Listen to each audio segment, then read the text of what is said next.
Good afternoon, everyone. Thank you, and thanks TEDx for the invitation. I want to talk to you today about dirt. I know that sounds a little odd, but let's talk about why dirt matters. About almost 4 years ago, I started a company called Detroit Dirt. The focus of Detroit Dirt was to create a closed-loop model where we could take food waste from local restaurants, cafeterias, coffee shops, breweries, and process those materials and make compost or soil. One of the key elements in that process was the Detroit Zoological Society. So, with that focus of organics diversion, we wanted to create a model that could be replicated in any urban setting. Along the way, over, I'd say, a course of 7 to 10 years of my life, I've done everything from lobby for green jobs and clean energy to work with universities and consulting and helping with workforce development and creating curricula around agriculture. Now, Detroit was an interesting place. I grew up on the west side of the state, and I had the opportunity to be a part of a green building council project, actually a LEED project, and sitting at the table with architects, builders, talking about how we could build more efficiently, I started thinking 10 years ago when I was sitting at that table on how I could take something that my family was already involved in and integrate with the Green Building Council and other initiatives going on in Grand Rapids. With that being said, my dad had a waste management company. He dealt with maintenance, and so I spent a lot of trips jumping in and out of trucks with him, going to the landfills, and they never really made sense to me, even at a young age. But at that time, when I got introduced to the Green Building Council, I didn't quite understand what my purpose was at that moment. But when I got invited to be a part of one of the LEED projects in Grand Rapids, the recycling that was involved, we were breaking down the waste stream. I still didn't know my purpose at that point, but growing up as a kid, going to the South, going to my grandparents' farms,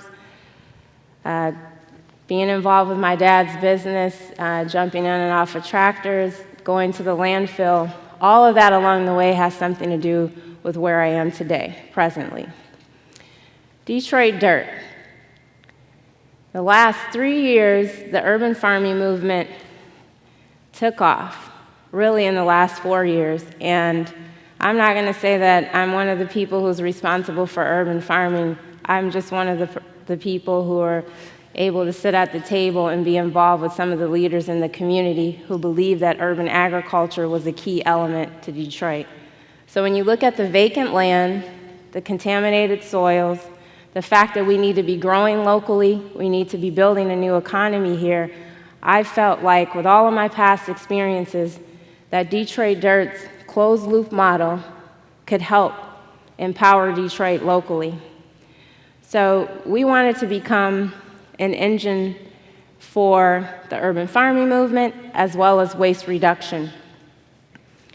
I felt in my mind that if we could peel the waste stream back and put a dollar value on that waste stream and understand really what the waste stream is, what it means to us, to society,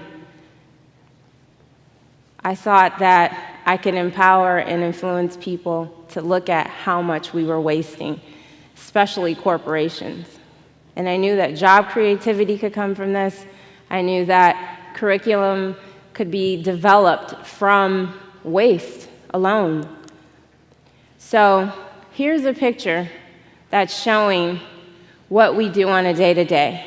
Basically, we take food waste from cafeterias, at corporations, coffee shops, local restaurants, who's ever willing to be involved in the project. We're on a 2.5-acre site near downtown, And basically on a day-to-day, we take that waste, coupled with the Detroit Zoological's herbivore manure, and we process and make compost. Compost means a lot of things to a lot of people, but the entrepreneur spirit of it, to me, was the key foundation of getting people involved in understanding why we need to grow our own food, why we need to understand about the soils and what's going on as far as urban agriculture. The vision that was given to me spiritually was to go full circle. We're all involved in this ecosystem.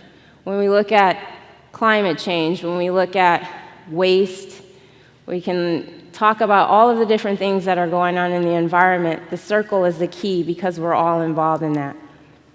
Cost-effective, earth-protective. That's the philosophy that I believe in, especially with corporations, when I began to align with their zero-waste, landfill-free policies. How do we save you money? By reusing your waste. Let's look at that. While we're protecting the environment, we're doing all of these things at the same time, saving the money in their triple bottom line, but also protecting the planet. Now, these are just a few things for not just Detroit, but cities around the country to think about. The resources, the vacant land, the micro-enterprises that are involved with agriculture, the collaborations, the people who are pushing zero-waste landfill-free policies, volunteers. Collaboration was the key for me. From having a great support group at TEDxDetroit to General Motors, Ford, all of them believed that the waste stream was important and that we needed to look at it and how we could capture and recover those things and reuse them. This is a map of the city of Detroit, but I think that this map can be relevant to anywhere in the world because it's time for us to figure out how we can work together. Pollution, toxins, waste, it affects all of us. Sustainability doesn't have any discrimination. Doesn't matter if you're an impoverished community or if you're well off. We're all in this ecosystem together, and it's time that we create a pathway for the next generation.